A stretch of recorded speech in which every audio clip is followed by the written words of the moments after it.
Ekene, you have 24 hours to make up your mind. It's either you marry Chizoba or you forget receiving an inheritance from me. Once upon a time, in the heart of Asia Kiri, there lived a couple, Ifi and Chidi, who had been childless for 15 years. Chidi never gave his wife any problems. He believed it was equally his fault if they could not have kids. But his mother did not think so. She tormented Ifi at every opportunity she could get, and Ifi was sick and tired of it all. One day, she suggested to her husband, Nam, all children are from God. Can we please look into adopting a child from Mama Oge's house? Mama Oge was a kind woman in the village who took care of orphaned children. My husband, Biko, Ifi begged him. Chidi stared at her and shook his head. You know how I feel about this topic. I do not think I can love another man's child the same way I would love my own. Ifi began to weep. She was eager to feel like a mother, but her husband was not helping. So she decided to offer one more suggestion to him. Okay, why not marry another wife? At least we will have a child in the family, and the child will call me mother too. Chidi looked at her in annoyance and said, I know you are desperate, but do not insult the love we share. Then he stormed out of the room. But throughout the night, he could not sleep. His wife had never suggested a second wife since they got married, and for the first time, he understood how hurt she was. So, the next morning, Chidi went to meet Ifi in the kitchen. My wife, I have heard you. Let's take a child for Mama Ogi, but it must be a female child, he said. Ifi was puzzled. Why did her husband want a female child? But he continued, if we get a female child, she will marry a man someday and take his surname, but a male child will take my last name forever. I do not want a stranger to continue my lineage. Although Ife was a bit disappointed with his reasoning, she shook it off. After all, she just wanted a child. Later that day, she set out to visit Mama Oge and she met her holding a crying baby. Mama Oge tried and failed to console the baby, but nothing was working. So, Ife offered to carry the baby, and just like a miracle, the baby stopped crying after a few seconds. Her heart felt so warm that she immediately felt like the baby's mother. Mama Oge, has anybody come for her? I want this child, Ife asked. Mama Oge said the child was brought in the morning, but then she added, Oh, why? Oh, okay. Chai. Ife was disappointed. From the brief interaction she had with the child, she genuinely felt the child was hers. But to avoid problems with her husband, she asked Mama Oge if she had a baby girl, and Mama Oge said yes. However, as she handed the boy over to Mama Oge, the baby began to cry again. Ify could not bear it, so she took the baby and stayed with him all day, feeding and cleaning him up when necessary. At the end of the day, she finally dared to do what had been in her thoughts. Mama Oge, she said, I will take my son home. I do not want a baby girl anymore. She planned to disguise the child as a girl, and after some time, when her husband would have grown fond of the child, she would tell him the child's gender. When she got home, she showed Chidi their child, and he carried what he thought was a baby girl and celebrated with his wife. Weeks passed, and Ify finally decided it was time to tell her husband because she was tired of living in fear. That day, she made his favorite meal and dressed in fine clothing. But as she waited for him to come back, she decided to spread some clothes outside. But just as she was about to go back indoors, she saw a wild animal charging towards her. The wounded animal who had escaped from his cage, was chased by a hunter. When the hunter saw it was going to harm Ify, he brought out his bow and arrow to shoot, but the animal was quick and the arrow struck Ify in her heart. Immediately, she fell and died. Chidi was devastated when he came back and realized what had happened. His mother also arrived that day to support her son, and immediately she took charge of the baby. But as she was changing the child, she was confused about seeing male genitals. She patiently waited for the crowd to leave before approaching Chidi, but he was just as confused as she was. That evening, he went out to visit Mama Oge, and she confirmed to him that Ify took a male child home. I'll return the child to you tomorrow, Chidi said to her. As you may have already heard, my wife has passed away. The next morning, Chidi carried the boy and began making his way to Mama Oge's house. But not long after he had left his compound, he met Adindu. Adindu was a popular businessman in the village. On the day Ify died, he was at Adindu's house where he went to bid for a contract, but unfortunately, he did not get it. My brother, Adindu said, I am sorry for your loss. Then he looked at the child Chidi was carrying and said, I know I can't bring your wife back, but that contract I did not give you yesterday, you can have it, just for the sake of this child. Chidi was shocked. Just yesterday, this same man laughed at him and kicked him out of his house, and now he had given him the same contract hundreds of men in the village were after because of the baby in his arms. They both set an appointment to meet the next day, and Chidi, who initially planned to go to Mama Oge's house, carried the baby boy back home. Adindu's words kept ringing in his head, just for the sake of this child. This boy might be my good luck charm, he said to himself. When he got home, he shared the story with his mother, and she agreed that it was best to keep the child. She would have to move into her son's house to help him take care of the boy. And after careful deliberations, they both decided to name him Ekene. Many years passed, and Ekene grew into a young man. His father, who was once a poor farmer, was now the owner of several palm plantations due to his business dealings with Adindu. Chidi had also gone ahead to marry another wife 2 years after his wife passed away, and the woman bore a son for him called Chisom. Just as Chidi told his late wife Ify, he struggled to love Ekene as he did for Chisom. To make matters worse, as those years passed, he realized Ekene was not so intelligent. He failed to grasp information quickly, and even when he tried to teach him about business, it would take him ages to understand, unlike Chisom, who was perfect.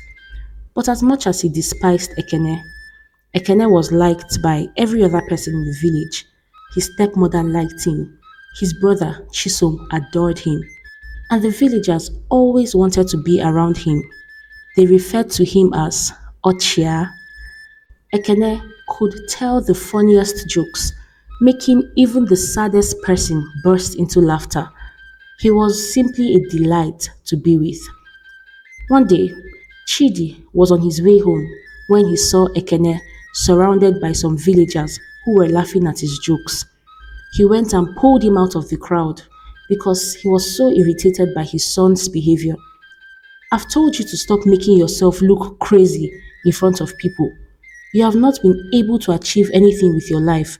Rather, you look for people who have been busy all day and entertain them in the evening.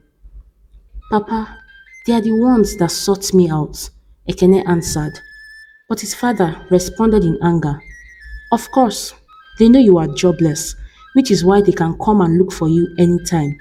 Eventually, Chidi asked Ekene to go on an errand for him to deliver samples of foodstuff to a man whom he wanted to do business with. I know you have not been there before.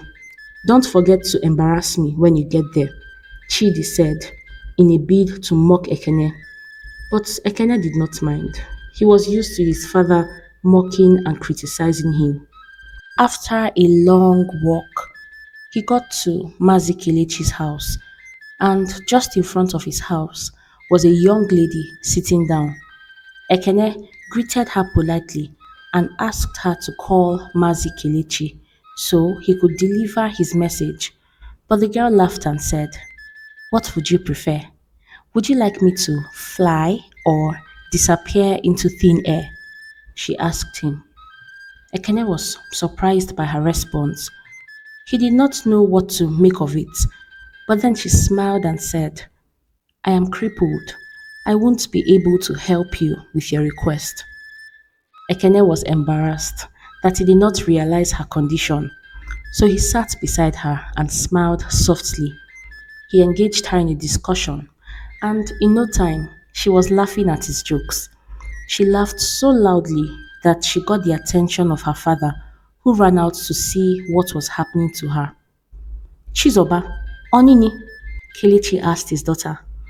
But he soon discovered the young man beside her was the cause of her laughter.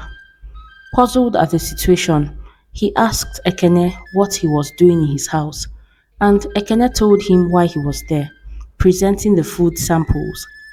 Kelechi looked at them closely and said, "I can see 7 items, but today I will have a look at just the yams. I want you to return for the next 6 days with a new item, and on the seventh day, I will make a decision. My daughter, Chizoba, will be here to receive you always. Also, ensure you're the one who brings the food samples. I do not like dealing with many people." Ekene returned to his father with the instruction he had been given, and Chidi had no option but to accept it. He only prayed that Ekene would not make a mess of the business deal. So for the next 6 days, Ekene went to visit Mazi Kelechi with a new food product. But every time he came, Mazi Kelechi would be too busy to attend to him. So he would ask him to wait with Chizoba until he was ready to attend to him. On the fifth day, during Ekene's usual conversation with Chizoba, she said to him, "Ekene, you should be a jester." Ekene, who was curious to understand what his friend meant, pressed for more answers. "Over a year ago," she said, "I visited a wealthy kingdom called Umuoge with my father for a special banquet held by their king. And after the banquet, a man they called the jester began to make everyone laugh. And I heard some villagers mention that they would be looking for a new jester in 2 years because the current one would soon retire." Ekene was intrigued. He could not believe a place where he could make people laugh without condemnation from his father existed. It suddenly became clear to him what he wanted to do with his life. He did not want to be a farmer, hunter, or trader. He wanted to make people laugh. He wanted to become a jester. On the seventh day, Mazi Kelechi went to visit Chidi to discuss the finalities of the business. He told him he was interested in doing business on one condition. Kelechi had been observing Chizoba and Ekene from the first day he saw them, which was why he asked him to come back for several days before he could form his conclusion. "I want your son to marry my daughter. Nobody has ever made her laugh the way he does." Chidi was surprised to hear someone praise Ekene in such a manner, but now he was even more convinced that Ekene was his good luck charm. "This is the second time Ekene will be bringing plenty of riches to my home," he thought to himself. He quickly accepted Kelechi's offer because he was sure Ekene was not going to turn him down. When Ekene came back that evening, he greeted him with a warm hug, and Ekene was surprised because his father had never hugged him his entire life, even though he had seen him hug Chisom severally. You have finally made your father proud, Chidi shouted.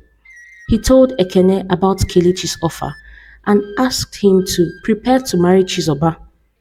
But when he was done speaking, he was surprised by Ekene's answer. Papa, Chizoba is a beautiful and intelligent woman.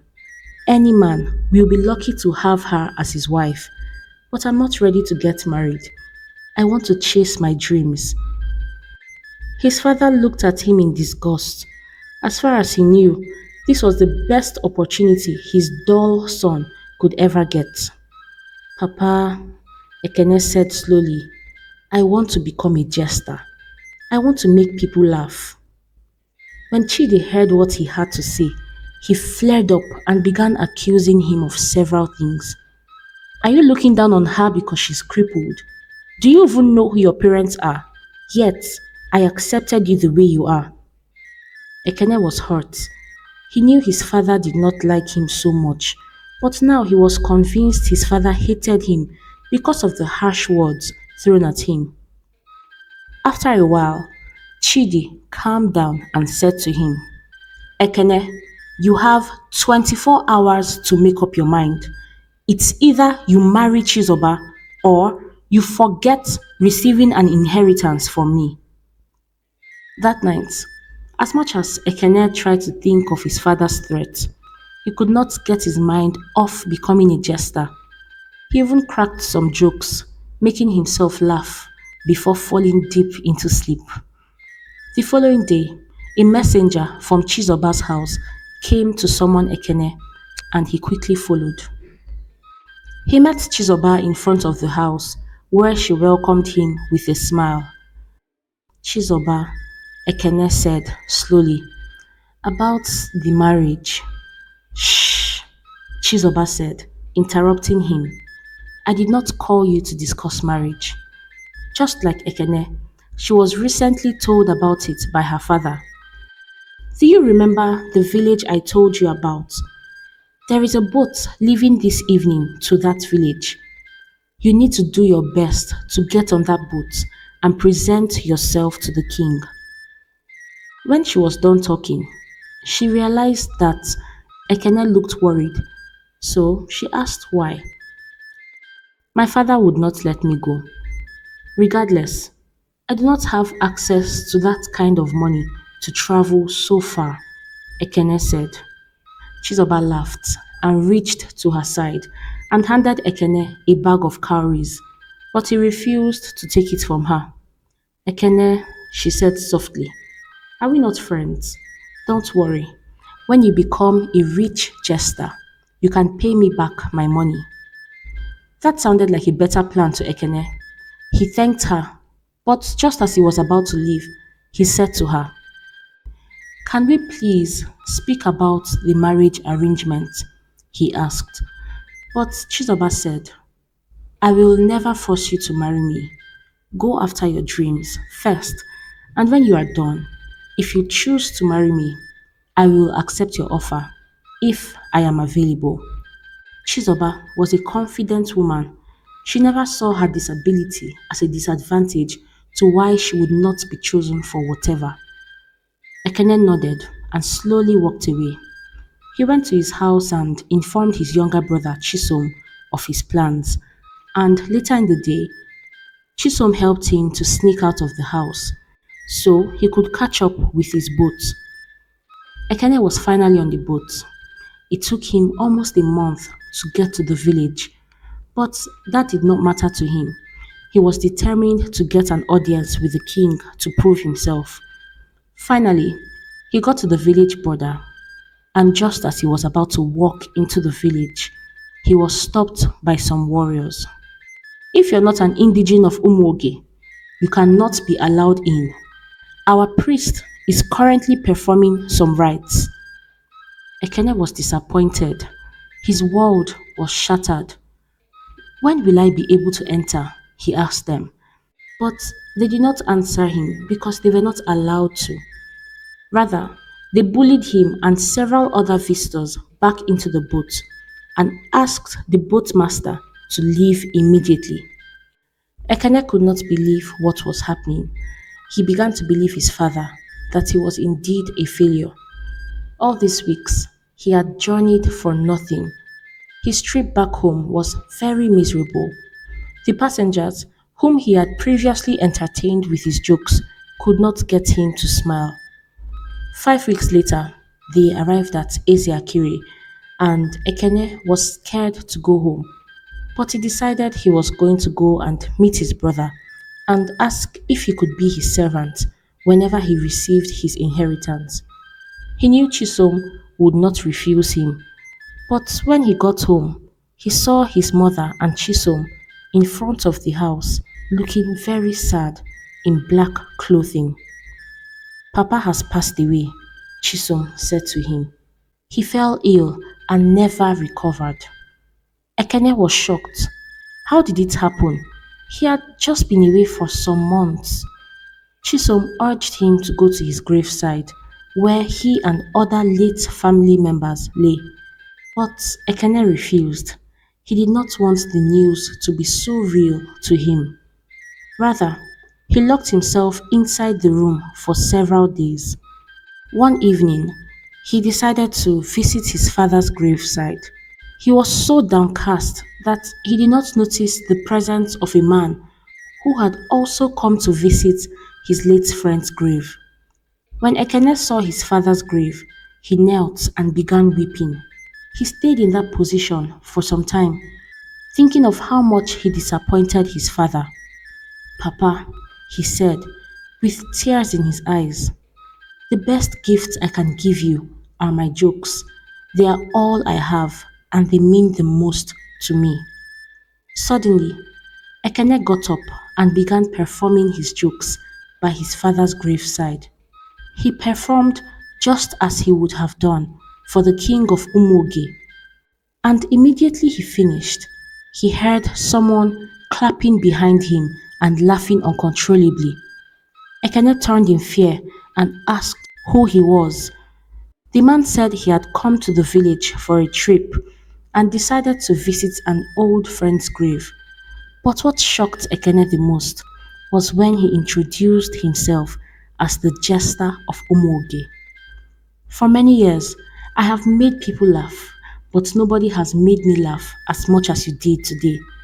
I believe you will be a suitable replacement for me when I retire. Ekene was speechless. The audition he never got the opportunity to attend came to him in his own comfort. With the permission of his family, he went with the jester to Umoge, and this time he was not denied access because he came along with the one who gladdened the heart of the king. But before he left his village, he visited Chizoba and said to her, "My life is going to change for the better. I am going to serve the king of Umoge, but I will be back in less than a year to make you my wife." Chizoba smiled and said, "I believe you, Ekene. From the moment you stepped into my compound, I knew we were meant for each other." Today, I am going to talk about giftings, that thing that you can naturally do. The Bible says in the book of Proverbs 18, verse 16, that a man's gift maketh room for him and bringeth him before great men. I believe God has put in everyone something unique. From personal experience, I have found that operating in my giftings has led to real fulfillment. No matter how silly people try to make your dreams sound, as long as they are good, honest, and genuine, they will announce you to the world. Thank you for watching this story today. If you like it, please like and share it with your loved ones. And do not forget to tell me what you learned today. Till next time. Bye.